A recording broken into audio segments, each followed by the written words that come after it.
It's Monday night, and the place to be every Monday night, Grenada Broadcasting Network, GBN Television, or Facebook page, Classic K105. I'm your presenter, Odette Campbell. Welcome to another edition of Beyond the Headlines. This evening, we're talking politics. Will Grenada have some form of early elections? We want to get a pulse of the nation. We invite you to call in this evening to talk about what you're feeling and seeing on the ground. And we also will be analyzing one of the biggest events to hit the world this year, the U.S. presidential elections. Last week, we did get into it a little bit, but we could not have delved into the matter because the more pressing matter had to do with socioeconomic issues in Grenada, looking at the police shooting and related events. Tonight, we are going to get into the politics. I am pleased to introduce our panelist, Mr. Samuel Latouche. Mr. Latouche is from Crowshoe in St. Andrew.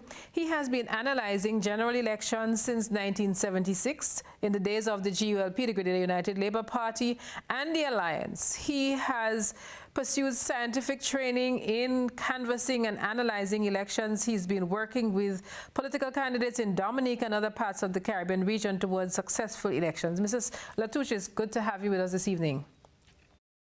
Very much. And our second panelist this evening was with us last week. He is no stranger to the GBN. He is a Grenadian. His name is Mr. Denison Forrester George, for those of you who missed last week's program. He is a Grenadian-American attorney, and most of you might know him as a professional musician and artist. He holds a bachelor's degree in criminal justice, 2 master's degrees in international law and political science, and a Juris Doctor in law, and he is serving as a lawyer in the USA. He's also a philanthropist and a businessman. Denison Forrester George, it's good to have you with us again this evening. And let me just say a special thank you, Ms. Campbell, for having me. As you can see, I'm wearing a tie tonight. My 80-year-old mother up in Paraclete called me after last week's show and demanded that I wear a tie. She said if I didn't wear a tie on this show, she would not be watching. So out of respect for my mother, 5 years I haven't worn a tie, so now I'm decided to wear a tie. She asked, she demanded it. She demanded, she said it was disrespectful that I go on the People television without wearing a tie. So I know she's watching, and I'm obeying my mother. But it's nice to be here once again. You just threw me off, but I love your mom, and I love you because, you know, the Bible speaks about obedience. Yeah, children, obey your parents in the Lord, for this is right. So, Mom in Paraclete, I salute you this evening. That's my shout out to the evening. I didn't even notice you were not wearing a tie. Yeah, she's an old legend up in St. Andrews, Miss Sheila George. Most people know her from the Well-Fed restaurant in Grenville. The next time I'm heading that way, you bet I'm going to look for your mom. Yeah. So, guys, let's talk politics. And let's first start with the U.S. elections. Denison, on this program last week, you made it clear that the American people were going to vote Trump out of office. And what are your thoughts on the results of the American elections? Well, let me just say this. Tonight we had some really good news regarding the coronavirus. I don't know if you guys already broadcasted it. One of the major American pharmaceutical company, Pfizer, has just released information that their vaccine is 90% successful in preventing the people from catching the coronavirus. So that's a big headline tonight. Good for America, good for the entire world. And to get down to politics, well, you know, as you know, the election is not over. The votes are still being counted in states like Georgia, North Carolina, but the voting is completed. And the American people spoke. And we have a president who is not willing to accept political reality. And as you know, President-elect Biden won, I think, 23 states, within 23 to 25 states. And most people I know, you look at the map of the US and you see the map is mostly all red. But you have to understand where the red, most of the red on the map signify land mass, not population. And Biden got, I think, over 75 million votes so far. President Trump got about 70 million. But, you know, it was like, you know, after the result came out on Saturday, it was like a pressure cooker. It's like lifting the cover off a pressure cooker. And as you saw on television, the American people took to the street. streets in many different cities, and resounding and happiness that the Trump presidency is coming to an end. I myself are very disappointed. I cannot believe it's hard for America to explain to the world, a country that hold up the beacon as the great democracy. A lot of people cannot understand the electoral college system. And as you know, we have an electoral college system where every state, have to remember, America is 50 states, which basically 50 countries that make one state. And every state have different election laws. For example, every state have a different birth certificate. And the electoral college was created by the founding fathers in order to give the smaller states a say in picking the president. For example, if Grenada changed their system, something similar like us, then St. Andrews and St. George's every year would decide who would be prime minister. So that's why we have the electoral system to give the smaller states a say in the political process. But as you know, Trump has lost. He has refused to accept the reality. So far, he has not congratulated President-elect Biden and Vice President-elect Harris. He's threatening this week to go ahead and have mass rallies around the country. And we're going to wait to see what's going to happen. But the people spoke, and the things is moving forward. All right. So let me go to Sam. So, Mr. Latouche, I'm certain you follow the American elections yourself as well. And your thoughts? Well, what I followed mostly was how the Democrats managed defeat. And they were defeated last election, and they managed it well, and they come back now and win the election. So a political party that lost the election, and they take the loss and manage it properly, come back and win. And it tells me that anybody could win any election. Okay. The way that Joe Biden was marketed remind me of even our own country about 12 years ago. How you market a leader, and you see a leader, what the ladies like, they don't fear him, they see him as their grandfather. The young people see him as their uncle, and he's, a people's person, a grandfather, a father, a brother-in-law, and everything. And people saw that in him. And that was well marketed with the ground canvassing and ensuring that they had enough votes, especially in the districts with the Electoral College, to carry that victory home. And I mean, that's my taking point on the US election. But Sam, I had been following the elections for a while, and I was concerned that the COVID-19 pandemic might have gotten in the way. Having followed the elections intensely since 2008, and you'd understand why 2008, and I got so used to all of the conventions and the crowds and that kind of energy, I was worried that the lack of that energy might have impacted the elections. What happened here, you think? As the brother said, the pressure cooker, if you're going to use that, the pressure cooker analysis is that some people were real tired with the president. No respect for women, no respect for professionals. He could fire and hire, and nobody could advise him. His best generals around him left him. And I think people made up their mind in that pressure cooker, and they say, well, look, we have to bust it. And you had all kind of people campaigning. Then you had in recent time how the president, in fact, I think Trump was an advisor or a campaign, how I would say, motivator to the Democrats. Because look at how he treated, even in the last week, when his bosses and his people and them gathered around Biden's boss, it was a violent act, which the FBI had to step in. And he took that and make me pui, as you'd call it in Grenada, they were trying to protect. And all of these galvanized people to go and vote. And I would think that the Trump campaign. In fact, even now they divided over whether he should give up or whether he should not give up. And those with reasoning, political reasoning, human reasoning, social reasoning in the Republican, I think they stay back now and folding their arm, and they don't think they could go on with Trump. All right, so Denison, somebody could ask what went wrong, as well as the question can be flipped, what went right? You didn't have an opportunity to have these, pretty conventions with all the confetti and all the color and the verve and the energy, but yet we saw record voter turnout. What do you think, thinking that COVID-19 would have put a damper on things, that didn't happen? Tell us what was at play here. Well, as much as we celebrate the Biden victory, as I said before, as an African American, I'm very disappointed, and a lot of people are very disappointed that 71 million people voted for a racist. 71 million Americans voted for a man who put children in cages, a man who was openly calling for civil war, calling for his militias to stand back and stand by.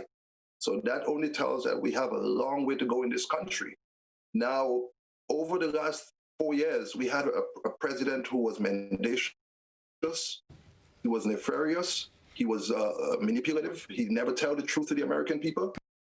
He attacked the CIA, he attacked the FBI, he basically destroyed every institution in this country. He used the United States Justice Department as his own legal law firm. And I think we have to remember America is an ideal. And you could only step so far away from that ideal. You could only capitulate so far from what America stands for. And I think it became very clear to a lot of people in this country that the path that we were heading down, it was only going either 4 years from now, we'd end up in a civil war, a racial war. I think the people reach a point where the same deep states, you can't badmouth the CIA, the generals, the Pentagon, and these people are going to allow you to come back in power. It's not going to happen in this America. I think people reach a point where they were fed up. They reach a point where they were tired with the lies, with the nefarious everyday nonsense, and American people had enough. And I think that's what his demise that brought him down, especially with the coronavirus. Every day something inject bleach. And that's what went wrong for Trump. Trump is a businessman. He's a New Yorker. New Yorkers talk big.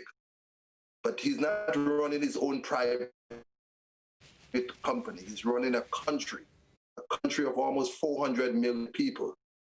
He called for a registry for Muslims.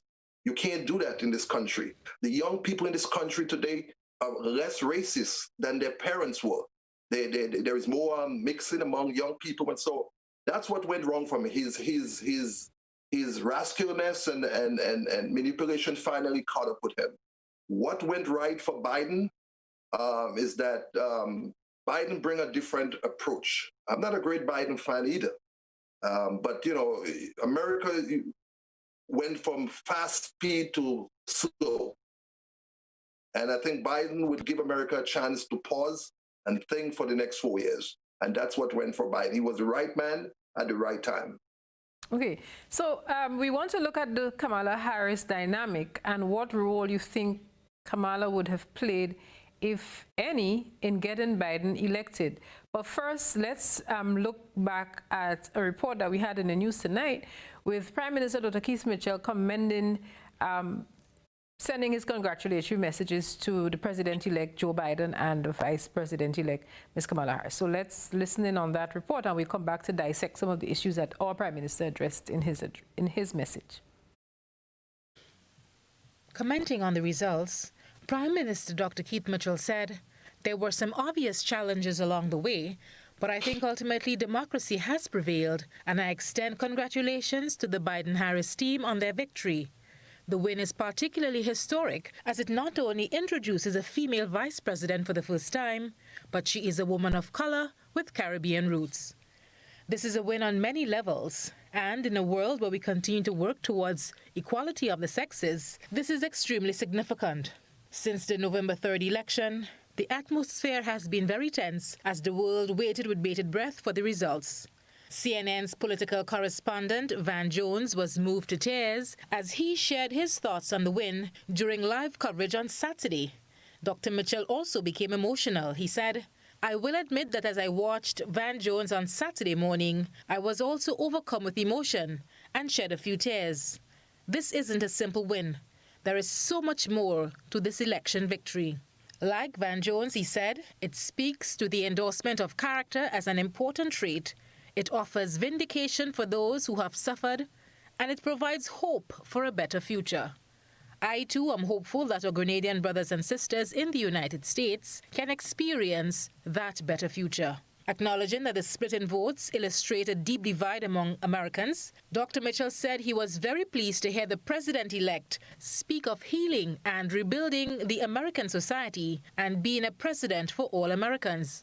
The Prime Minister also welcomed the aggressive approach being taken by the president-elect to address the COVID-19 pandemic. He said, "It is important that all countries take decisive action to address the COVID-19 pandemic, particularly those like the United States, where cases continue to skyrocket. With a growing number of our nationals returning home, as well as increasing tourist arrival, this can have significant implications for us in Grenada.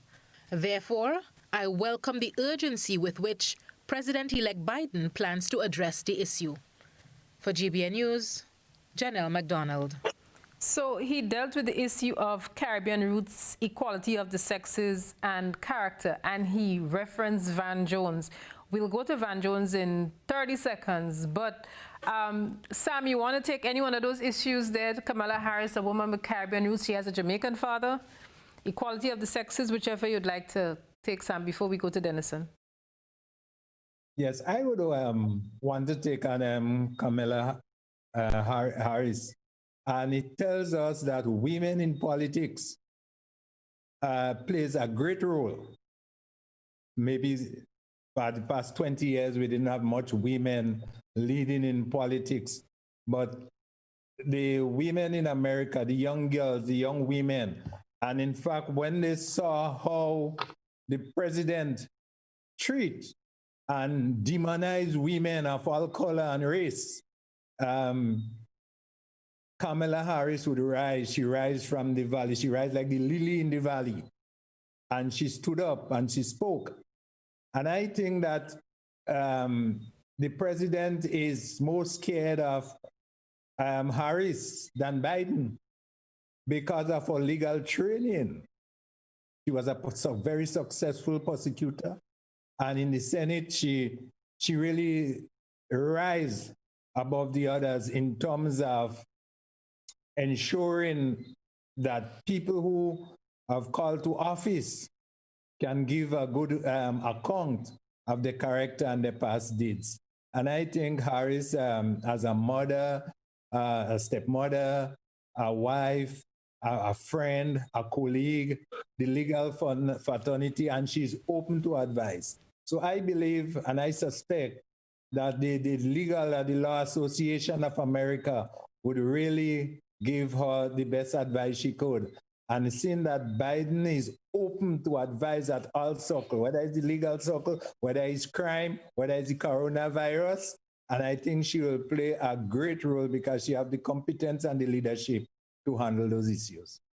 So, Denison, looking at equality of the sexes and the whole issue of character, which is something that a lot of people have focused on. Michelle Obama spoke about it. Barack Obama said that the election result shows that people voted for character. That's true. That's true. And Kamala Harris being picked as a vice president candidate was really an incentivize to the Black population. Now, you have to remember, Black women are the most loyal and dedicated supporters of the Democratic Party.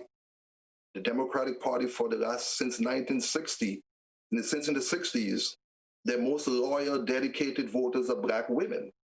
And after Joe Biden almost got beaten in South Carolina by Bernie Sanders, he had no choice than to pick. I would have rather seen Val Douglas, a representative from Florida, I really thought that's who he was going to pick. And I would have rather see Paul Douglas as vice president than Kamala Harris. But it is what it is. And definitely he had no choice than to pick a black woman. And I think that's what, it's a great thing for black women. It's a great thing. She's African-American, she's Indian, she's Caribbean by background, by her father's side. And although you don't hear much of that, which is, I'm almost certain there's a reason for that. That's why I always tell all men, take care of your children. Because you never could tell when that day is going to come, when they're going to make it that high, and you would need them to speak about you. Now, in regard to character, there is no doubt that Donald Trump does not have good character. And that's why I can't even realize why 71 million Americans would vote for him. I wouldn't want my sons to grow up to be like Donald Trump. All the people, the most complicated thing about this is that the people in the Bible Belt of this country, the people, the evangelical, the Christians, are the one that is fueling the impetus behind this man. And these are the people that live by the Bible and call themselves the moral compass of this nation. And they are the one that voted for Trump 90%, 90% to 7%. Now, character does matter. And in this election, it played a great part. And as leaders, it does not give you, he has a terrible history, the way he treated his ex-wives. And I think as a leader, the way you treat your wife tells a lot about how you would treat your people. And I think all these things came back to bite him. And the American people said enough is enough. And they decided to vote for change. And that's what happened. And so you mentioned enough is enough, and we did speak a lot and heard in the report in where the Prime Minister gave his congratulatory message. He mentioned Van Jones quite often, and that was something I was looking at CNN, and when they tossed Van for a comment, he was there a good 5 seconds, very still, and I'm like, did he lose his tone? Let's see how that went down. We do have that insert with Van Jones from CNN. Let's get that rolling. Van, what are your thoughts? It's well,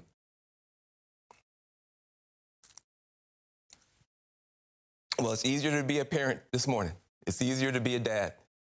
It's easier to tell your kids character matters. It matters. Telling the truth matters. Being a good person matters. And it's easier for a whole lot of people. If you're Muslim in this country, you don't have to worry if the president doesn't want you here. If you're an immigrant, you don't have to worry if the president's going to be happier to have babies snatched away or send dreamers back for no reason. This is vindication for a lot of people who have really suffered. The I can't breathe. That wasn't just George Floyd. That was a lot of people that felt that they couldn't breathe. Every day you're waking up and you're getting these tweets and you just don't know, and you're going to the store and people who have been afraid to show their racism are getting nastier and nastier to you, and you're worried about your kids and you're worried about your sister. And can she just go to Walmart and get back into her car without somebody saying something to her? And you spent so much of your life energy just trying to hold it together. And this is a big deal for us just to be able to get some peace and have a chance for a reset. And the character of the country matters. And being a good man matters. I just want my sons to look at this. Look at this. It's easy to do it the cheap way and get away with stuff, but it comes back around. It comes back around. And this is a good day for this country. I'm sorry for the people who lost. For them, it's not a good day. But for a whole lot of people, it's a good day. So, Samuel, you were looking at this. Van is an experienced broadcaster analyst. He's been on countless elections panels and other major events doing analysis. And he tears up like that on not national TV, but the world stage on Saturday. And what are your thoughts there? I think he speaks from, the bottom of his heart.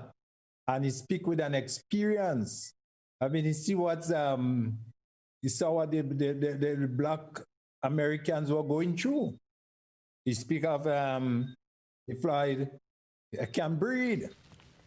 And he realized that the reaction to that by the president, he take it very casual. And sometimes, as we say in Grenadian term, make mépris of how Black people is being treated. And it's like a liberation. It's like the African slavery, and so Black people, sometimes from the slave vine or the slave blood in our vein, that's how sometimes we react. We had the Fedo, we had the Arawaks, we had the Carib, we had all of them, and that is how they react when the time comes. And Van Jones there is one of those who we would say the African blood is in him. So, Denison, some people have castigated Van Jones and said, you know, he's a big man, he should man up. Why is he crying on television? No, I think Van Jones' reaction is very monolithic of the overall population. The overall, I'm an African American man. I have 3 sons, and you know, the way the Trump presidency, the road that Trump was traveling on, it was basically poisoning the mind of people, letting them, the suburbians, the women, letting them know the Blacks are coming to the suburbs, they're going to take your suburbs. And basically, Trump was leading this country down a path of maybe civil war. I don't know if you saw recently, there was a black militia, I think in the South, over 10,000 African-American Black men. And they were heavily recruiting young Black boys for a resistance army. And I wanted to share it with my 3 sons, but I was very concerned. But then again, I say, am I doing wrong not to share it to them? Because they have to prepare. In this country, remember, Abraham Lincoln said America was going to be destroyed from within. And, you know, Trump was leading this country. It's us against them, you know? And I think, you know, the police, giving the police, they always siding with the police, even in the George Floyd case. In some of the other cases, he remember, this guy spent 8 years trying to prove to America that Barack Obama didn't born in this country. So yes, I understand Van's reaction. But I mean, some people may criticize him or not, but he has a right to express himself. Especially, don't forget, he was also a victim of the right. When he joined the Obama administration, he had to leave because they went after him. So I think his reaction is not only personal, from personal vendettas that has been waged against him, but he understands what you're seeing is the reaction of Black men in this country. Well said. We need to take a commercial break. When we come back, we are going to come closer to home. We'll come home. Some people are starting to read the tea leaves. They see certain things happening, a lot of town hall meetings. We see the PR machinery being put in place. We see the squad being lined up, so to speak. And we've just come out of an elections in St. Vincent and the Grenadines. We saw snap elections in Barbados, snap elections in Trinidad and Tobago. We saw elections in St. Vincent with very short notice, and some people are wondering, is Grenada next? This is Beyond the Headlines. We'll invite your calls, your comments and contributions when we return after this commercial breaks.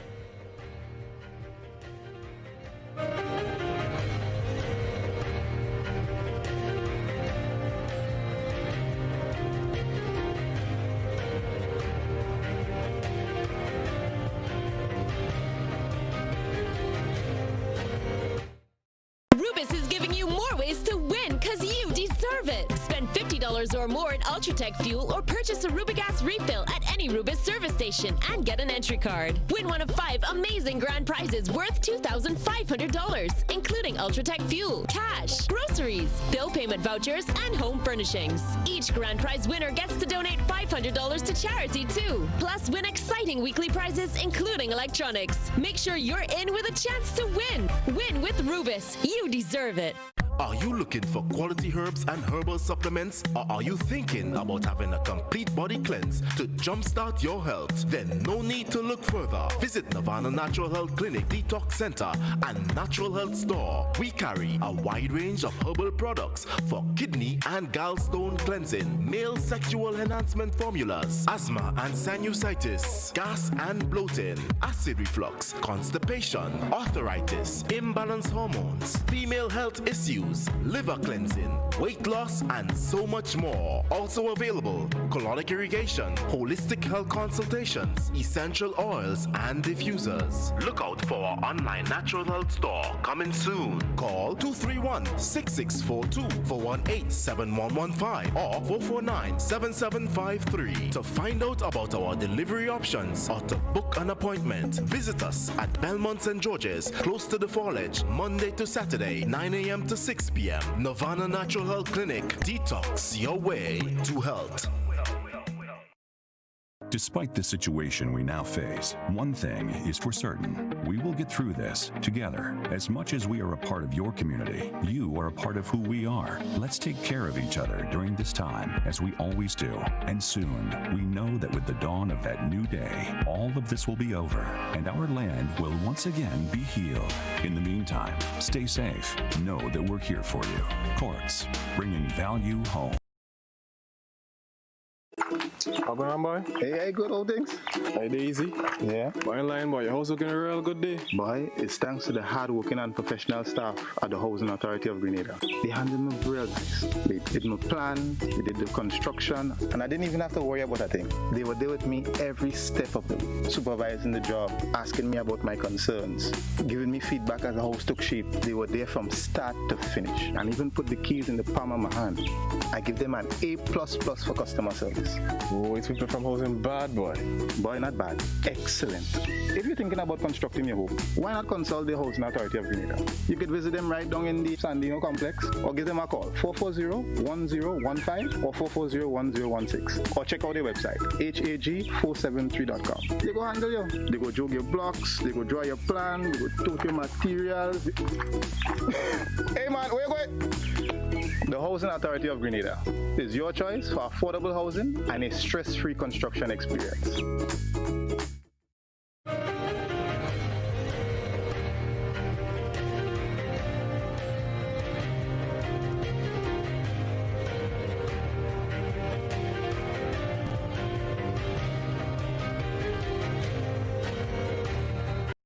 Welcome back to Beyond the Headlines. This evening, we're looking at elections and politics, and we opened the salvo this evening reflecting on the U.S. elections, which were held 1 week ago, but up until this time, the results are not fully official because we know what has happened there. We do have a slide, a photograph, which shows that at least Donald Trump has, he's on to like 14 lawsuits, I believe. So we'll see what where that goes. But let's come closer to home. We'll come home to Grenada shortly, but let's make a stop in St. Vincent. We're on the Liat Milk Run. And Sam, we saw elections in St. Vincent and the Grenadines, and that followed a pattern in the region where within a month and a half, we hear elections are announced and people go to the polls. What is at play here? Preparation. That is at play. And sometimes some political parties campaign on scientific statistics and canvassing, and some campaign on emotions. And I think in St. Vincent, the governing party was better organized. They had more clinical canvassing. They knew their votes. They identified their support, and they ensure, although it's a tight election, that all or most, if not all, most of the identified support, they were able to have the machinery so that that could have ended up in the ballot box on election day. While the opposition, they win the popular votes, but yet still they can win the election. And I think it's the area of where you put emphasis. You organize those constituencies in such a way that you know where you have a chance. Those marginal ones you have to work hard with, and those you don't waste time on. And I think that the Dr. Gonzalez did an extremely good job, and he listened. I could speak from that point. He listened to his advisors as it relates to winning an election. Sometimes we campaign. Campaigning is not winning election.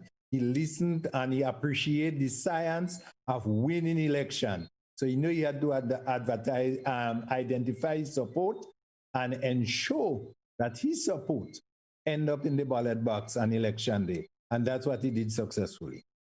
Denison, I haven't been following up much on the St. Vincent election, but I think the reason why you had that victory in Trinidad for the ruling party, and also the victory in St. Vincent, in terms of crisis, the Caribbean is going through a crisis with the coronavirus, the pandemic. And if you follow elections around the world, countries usually don't vote out governments. Even in the US, you really don't vote out a sitting government when the country is going through a crisis.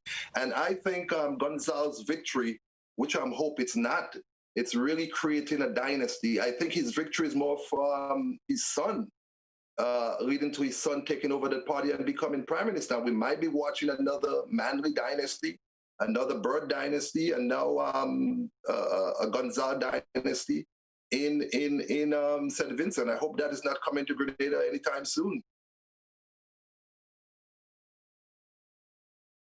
Sam, I'm mute. I'm not saying anything, Sam. Pick it up from there. Go with it, Sam. I'm not the one who would speak of the party has been handed down to father and son as is body in Antigua. And you have Norman Manley and Michael Manley and Gonzalez. I think that the opposition parties must get up and get. If you want to win election, there is a way, or move out of the way. Because in St. Vincent, we know that the challenges, I would say, which I won't repeat on television, are about Gonzalez.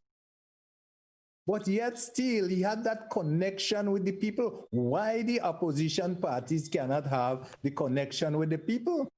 Sam, as you also know, as you said earlier, character matters. Yeah. Gonzalez does not have a good character as a man, as a husband himself. That's right. It's alleged both he and his son. But the point is, this should have manifested and well marketed in a campaign that would enable that to show up. You have to deal with the minds of the people and not actually the emotion. Convince them, look, we have a better way. Look, we can go down. Look, the world is watching us that way. And I don't think the opposition, though they get the majority of the vote, they do the canvassing, the campaigning, and they didn't win. In winning an election, let me say there is 4 pillars in winning any election. Some people like the sexy part of the campaign, the rallies and the house-to-house visit. The sexy part, the rallies, the house-to-house visit, they cut up their jersey and they like that part. But there are the other 2 critical pillars. The one is the most boring part of winning any election, and that's the clinical canvassing of your voters list. You can't do that in 2 weeks before your election. You have to get yourself some time, your party, go in the village and canvass your voters list, and the others is finance. And if you don't have finance and the ability to really do clinical canvassing, identify every vote in the country, then you have problems with those kind of people that win it. For example, I know of a campaign when you were in Dominica that there was an app, a device for our phone. So we did it in the whole Aroso Central. So when the candidate going out campaigning, and she reached by a DLP house, she phone beep. When she went by a UWP home where she is not welcome, she phone make a different song. And that's the scientific way of we going out to campaign now. And I think, and win, 49 years they were behind that constituency since before the Prime Minister born. And they couldn't make it, and last December, we make it in a big way. And it's because the approach, it was hard to win, but because of the approach, we were able to identify supporters, identify those, and able to have the machinery to get it to the ballot box on election day. And that is what in the region. And then they do like Trump, when they don't do the work, the opposition, they steal the election. This election was stolen, this election was rigged. When they don't understand the scientific way of winning election. So let me just say, in regarding to election fever is spreading to Grenada, I am really hoping that sometime in the near future, the government of Grenada made some significant changes to the process. We Grenadians, Americans, Grenadians in England, we demand the time is going to come, and I hope it's going to be the next election that we'll have the right to vote. I think Grenadians abroad should have the right to vote in elections in Grenada. We could vote at our consulate here in the US. We are the ones that are basically the backbone of the country. And I'm hoping that somewhere down the line, there will be some changes in the Constitution. I don't know if it's the Constitution they will have to change to amend, giving Grenadians abroad the right to vote. Because I'm going to tell you this, Grenada is no longer 6 parishes. Grenada is Toronto, Grenada is London, Grenada is Trinidad, Grenada is New York. Grenada no longer have 100,000 people. Grenada have over 3 million people. And I think the situation with the pandemics and the pandemic that is going on right now, who are the people who are in the hotels in St. George's? It's Grenadian Americans that are coming back. Who are the people that keeping this country moving forward economically? Is remittance coming from abroad? I'm sure the amount of remittance that comes into Grenada maybe equal the GDP of the country. So I think any future elections that are going to take part in Grenada, we as Grenadian Americans and Grenadians, British, English, Canadian, going to demand the right to have a say. And I hope, Ms. Campbell, your next program, one day you would focus on doing a program on that. I have taken note and drew cognizant of your suggestion here. We have a caller on the line. Caller, good evening. Good afternoon, ma'am. Yes, please. I would like to make about 2 comments. One, with the guy the newscaster who cried on the television in the United States. Good afternoon, ma'am. I would like to make 2 comments. One on the guy who cried on the TV in the United States. Mm-hmm. We are hearing you. Go right ahead. We're hearing you. We're listening. Yeah, all right. There's an old saying, say, don't cry for me, Argentina.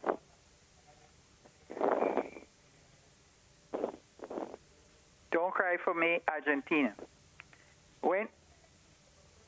Yeah, all right, okay. When you are in similar position like Donald Trump, you shouldn't shed tears. Man of equal. That's one. Number 2, Mr. Latouche was talking about the campaigning and how you win election. That's all well and good. But when you could manipulate the election, there's no reason why you should not win the election by manipulation. I don't agree with that. I don't see any manipulation there. All right. So we have. Denison, you wanted to follow up on that. Let me just say this in regards to St. Vincent and touching on Grenada a little bit. What I have realized in St. Vincent with the opposition, and I think it's going to happen in Grenada, these oppositions are promising to change the country by changing the government. I believe you change the government and you change, then you move, and then you move to change the government. For example, I've been in Grenada recently, and I've been in Grenada during the last election. There is so much things that I see that, and don't get me wrong, Ms. Campbell, I have left Grenada as a child. I never took part in any political process in Grenada. My family, my mother, staunch Gary rights, and that makes me a Gary Wright. I'm proud to say it. But the point I'm trying to make is that I see so much things that the NDC government the NDC party could do in Grenada to help change the country. For example, Paradise Bridge need repainting. Get your supporters together. Go paint Paradise Bridge. Get your supporters together. Go paint the schools. No one is stopping them from doing that. You know, organize. Come up with great ideas. For example, I think right now, Grenada need big, bold ideas. For example, a new capital. You have a new capital in Jamaica. You have a new capital in Puerto Rico. St. George's has reached its marks in terms of development. There is no room for development. I think any political party that comes forward with a broad initiative, maybe to create a new capital between St. David's and St. George's over the 25, 30 years, a new hospital in St. Andrews. And I'm just saying is that these opposition parties are promising that if you change the government, we'll change the country. I think if you change the country, then you stand a better chance of winning and changing the government. That's just my take. So, Sam, we are seeing a lot. You wanted to say something, Sam? Sorry, I saw you were. In regard to the last caller, we in Grenada talking about manipulation of election. In Grenada, in 2008, NDC won an election 11-4. It was a great victory, and the NNP lost. And what the NNP did, they stayed and managed their loss and stay outside of the electoral process and had a clean sweep, win every seat in 2013. And the then opposition, who was in government, well, there was no opposition. Those that they got rid of in parliament, who was in government, got 11 seats and they couldn't manage success. They were so successful and nobody there was able to manage success, because when they were told that they were going down a wrong road, they get rid of those people who tell them that we can't win on that road.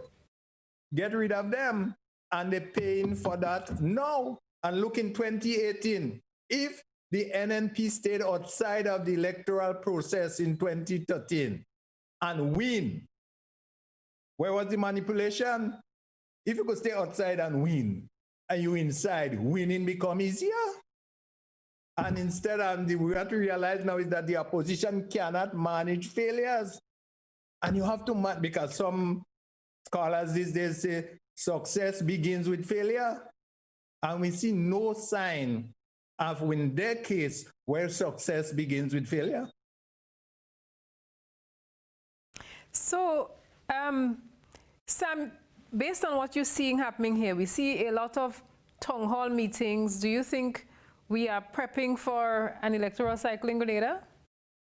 Well, from where I stand and where I look in, I don't think that the town hall meeting and them is any indication of election.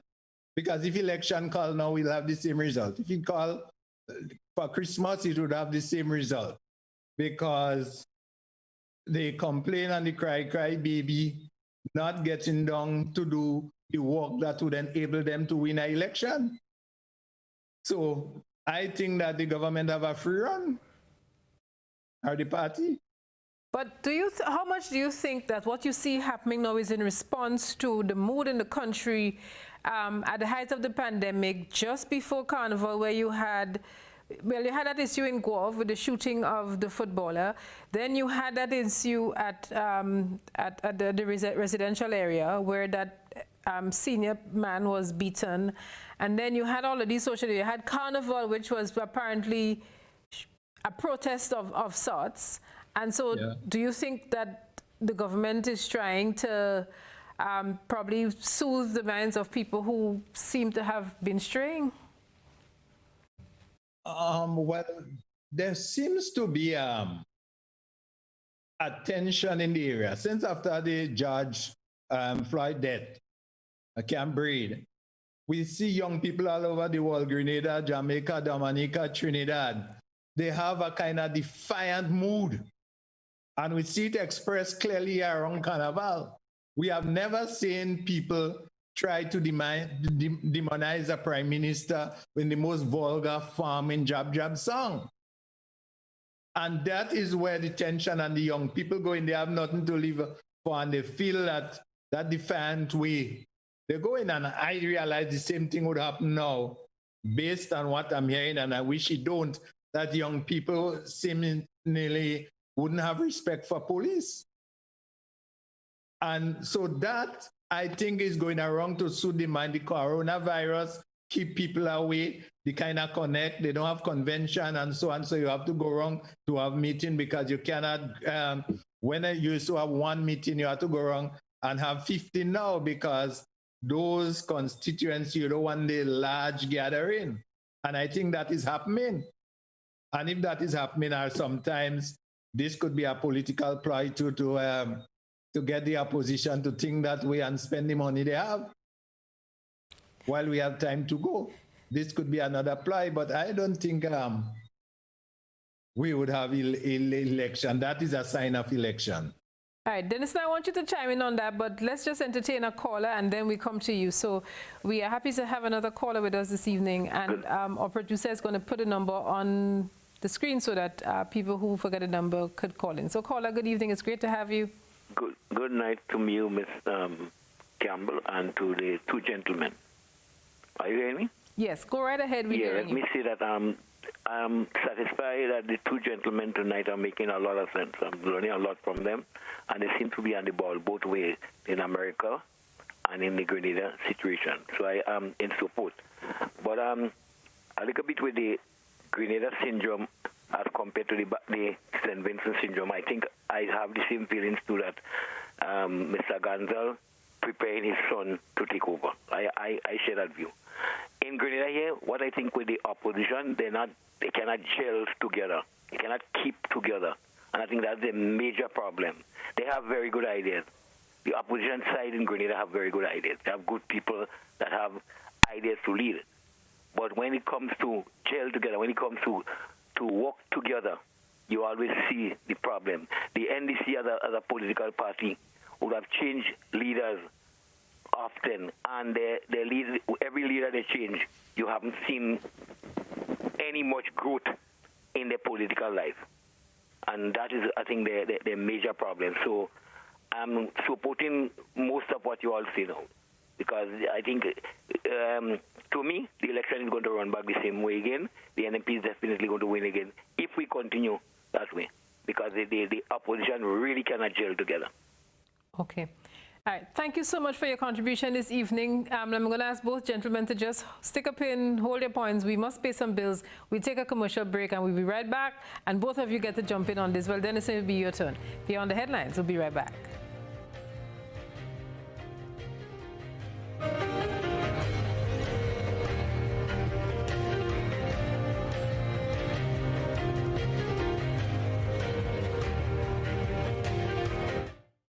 With just $2, you can gift yourself with a chance to win the Lotto jackpot. Now, imagine winning the National Lotteries Authority jackpot of $44,000. Why pass upon this winning opportunity? Lotto, play and win a lot of money.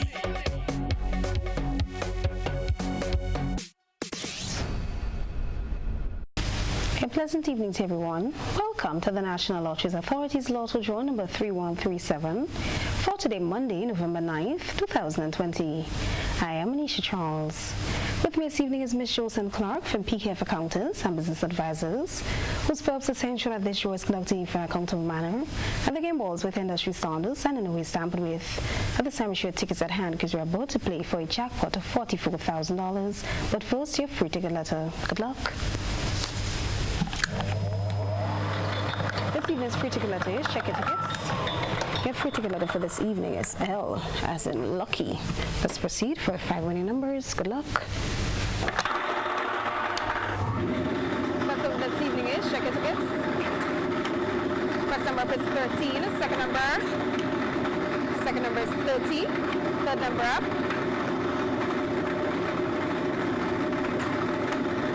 Third number is 26, followed by 20. Fifth and final number is 27. let's recap those numbers. Check your tickets. First number up is 13.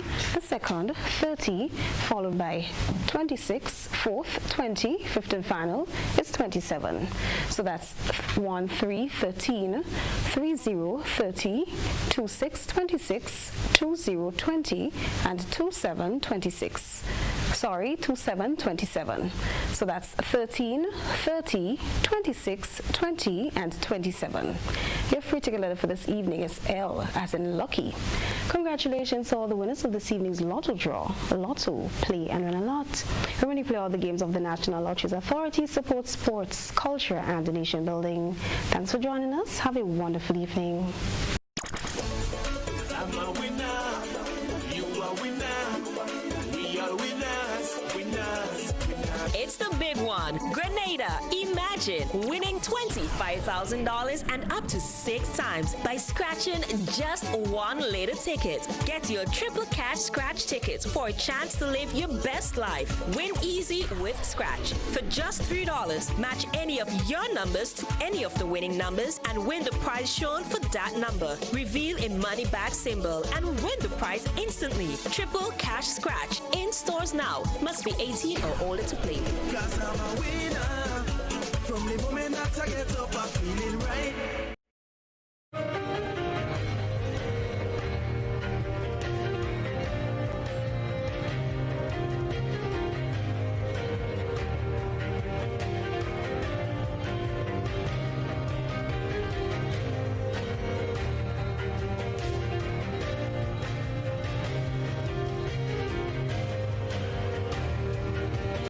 Welcome back to Beyond the Headlines. This evening, we're looking at the whole issue of elections and politics. The American elections went last week. The results still up in the air, but Joe Biden has been declared the president-elect based on the projections of the major news networks. And we have with us Grenadian attorney Denison Forrester George. He's based in the U.S. and Mr. Samuel Latouche from Crossroads in St. Andrew. He's an analyst. He has been helping parties across the region with the electoral and election campaigning strategies. So Denison, you wanted to jump in on the issue that was on the table prior to the commercial break. Well, I think that Grenada is ripe for change. But change, the question is change to what and change to who? My last couple of visits to Grenada, I see growing resentment in Grenada by locals who feel like they are now becoming second-class citizens in their nation. It breaks my heart every time I go to St. George's. The local Grenadian people are selling on the sidewalks, and all the stores is owned by foreigners. It breaks my heart every time I go to in Grenville, in La Bétongue. Most of the stores there are owned by foreigners. Most of the buildings are sold out to foreigners, and local people have to be selling by the side of the street and still being harassed by the police.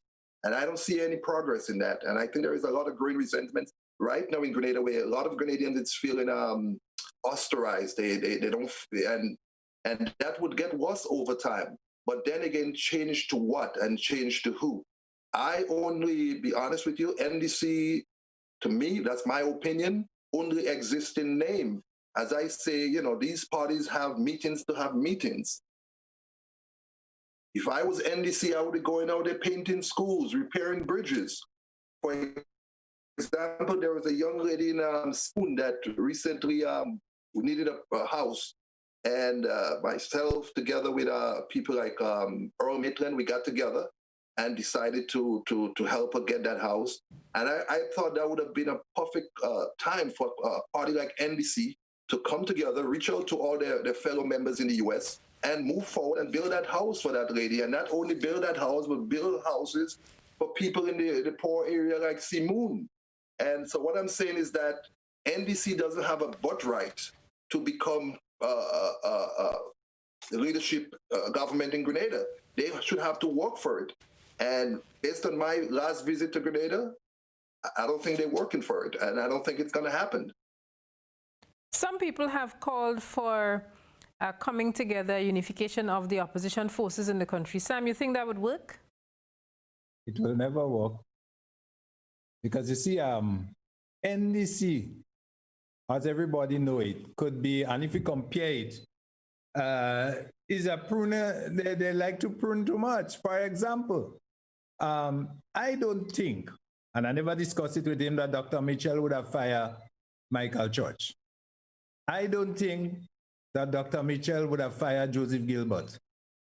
I don't think that if he was told that, look, by the chairman of the party, who on one occasion, maybe a few of us knows well, mortgaged his house without his wife knowing, may her soul rest in peace, but he got back the money within a week, so that he could have get that campaign tension going and not being loosed. And you put that man's name on a list. In fact, I was speaking to him about it yesterday. To go in SARS to embarrass the man that win the party, say he don't want no cabinet position, but he wants the government to come, and that's how NDC treat people. And when you look at it, there is a kind of fear. And people are afraid to go in it because the slightest mistake you make, they gang up to cut you. Can you imagine, with my beef with NDC, that if I am the prime minister and you are a minister, and a thing come from your department for me to sign, and then you go on the radio and say I shouldn't sign it when you're supposed to vet it, and rebuking the prime minister that he should not have signed it? I guess GBN have the tape.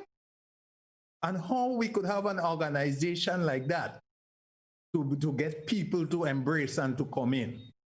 In fact, after the 1972 election, Odette, maybe before you born, Gary and Blaze, the election result was 13-2.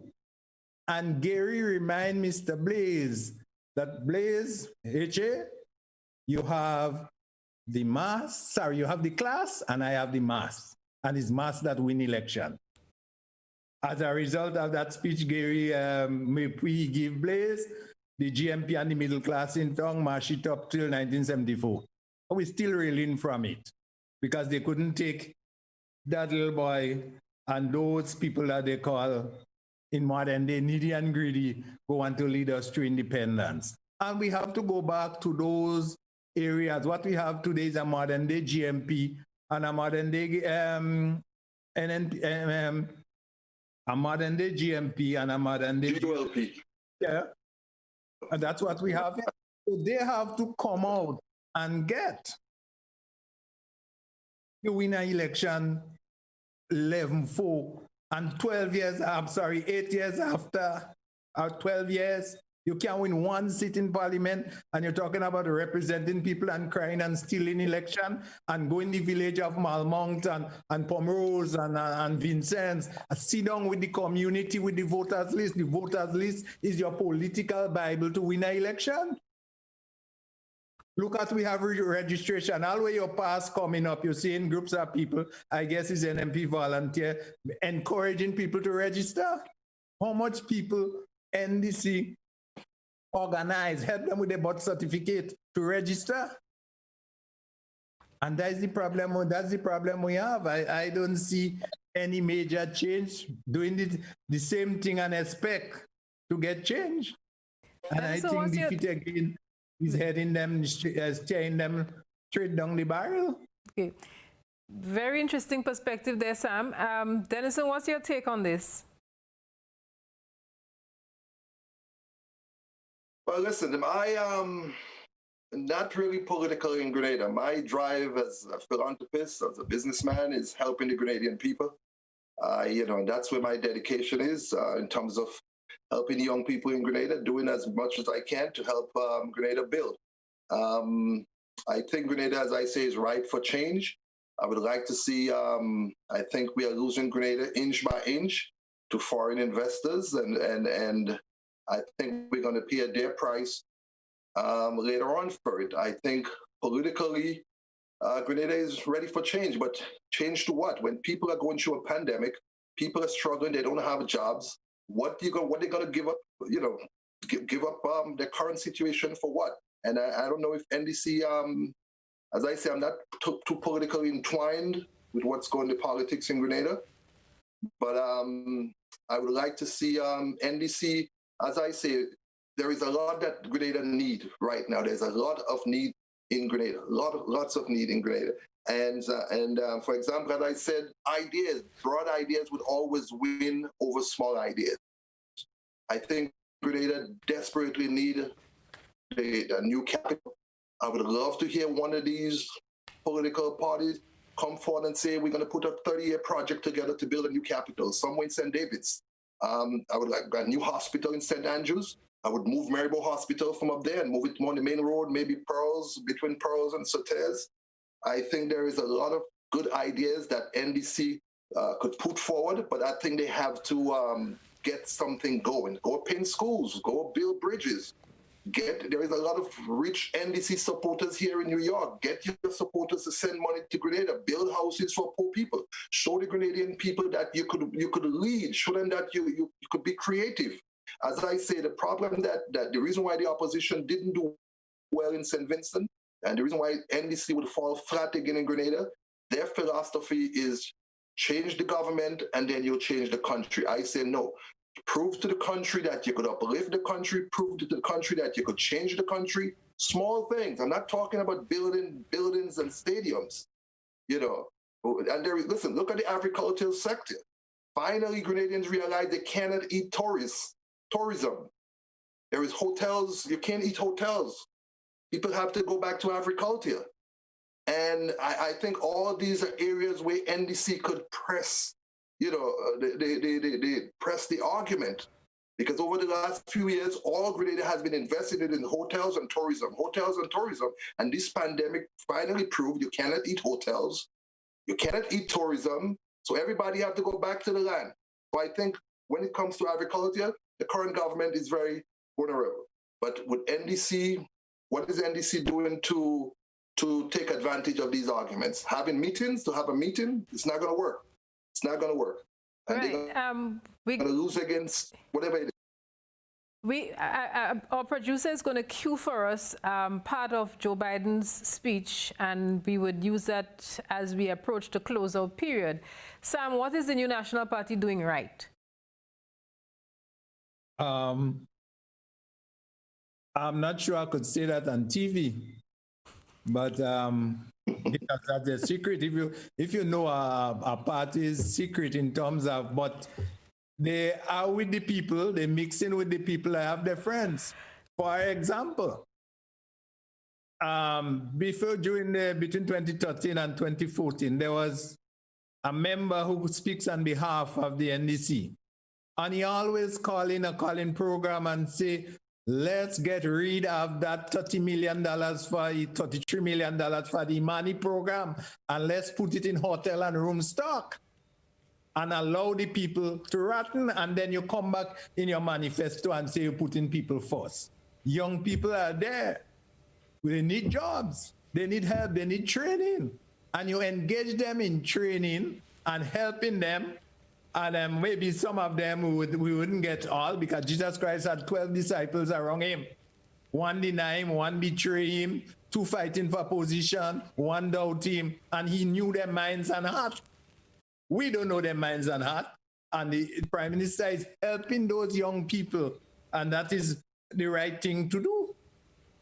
Help them and not criticize and demonize the program. Help them. If you find that the program that the government have is not reaching far enough, come and say, well, look, I go take you from there to there, and not go on the radio and every time you get a chance, I money in an Indian store, I money there and I feel, I money on the road and all of that. And I think that they don't have respect. And it's the same thing they do in Dominica. They call those young people and they call them clients of the Red Clinic. That means you go in the Prime Minister's office and he helping the poor people. Right here, the young people see some hope. And I think that if you treat people first, life over livelihood. And I think that is the theme the Prime Minister might be thinking of. I coin it my own way, life over livelihood. Save life with the coronavirus. They manage it properly, but there was some, I would say, shortcomings, but we know that it's a new virus around the world. Nobody ever got any chance to deal with it before. And I think they're doing a real good job in connecting with their own people. If you want to correct them, you correct them maybe outside in the kitchen area or in the dining room. You don't go outside in the road and try to correct somebody that, how I would say, you disagree with in your house. All right, Sam, let me ask you to hold it there because we have a caller who has been waiting for a while. Caller, thank you so much for being patient, and you can go ahead with your... yes, good evening, greetings. I want to direct this question directly to your... to the representative on the panel that's outside. What's the name of the gentleman there, the lawyer? Tell me that, my dear friend, I am very much enthused by your interest in bringing about changes in Grenada.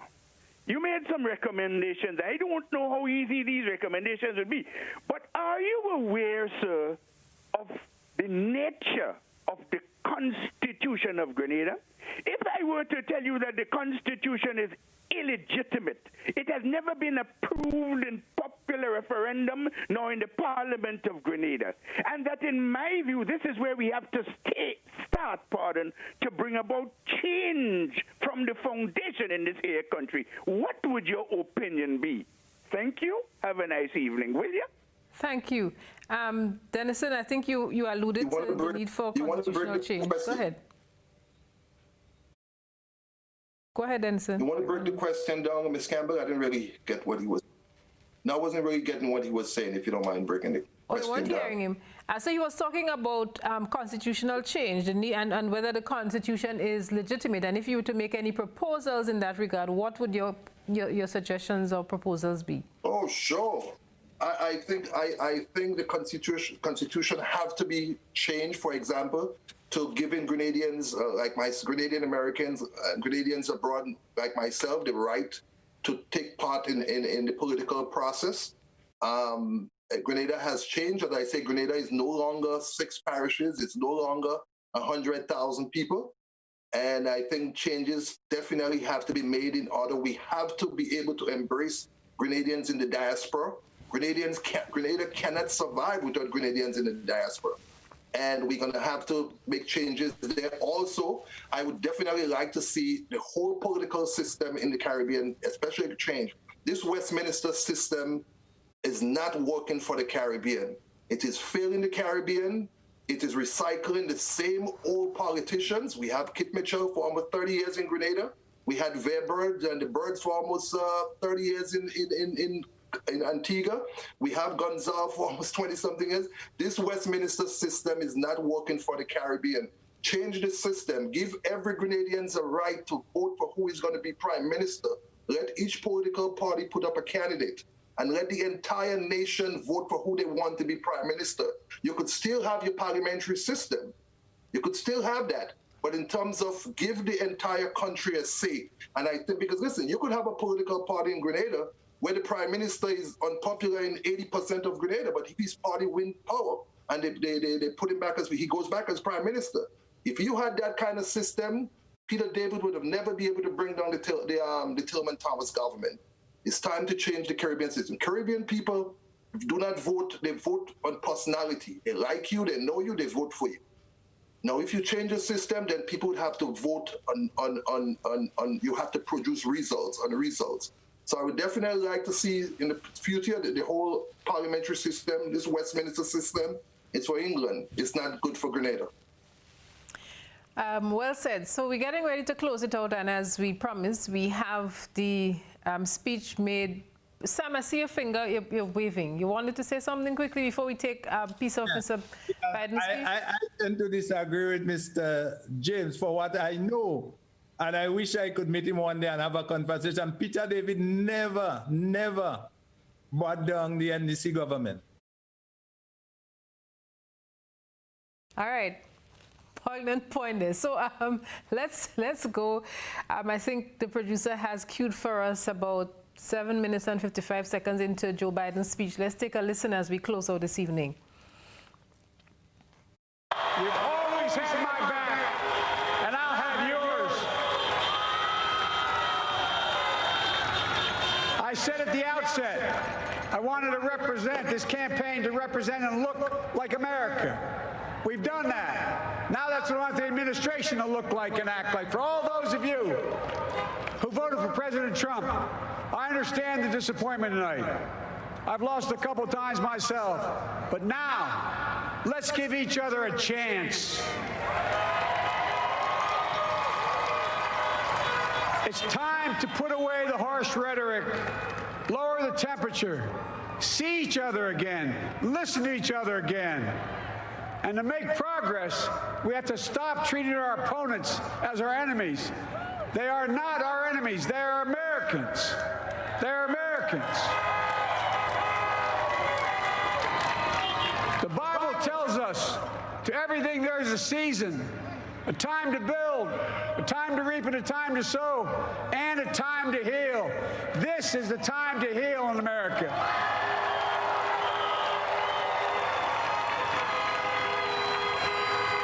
Now this campaign is over.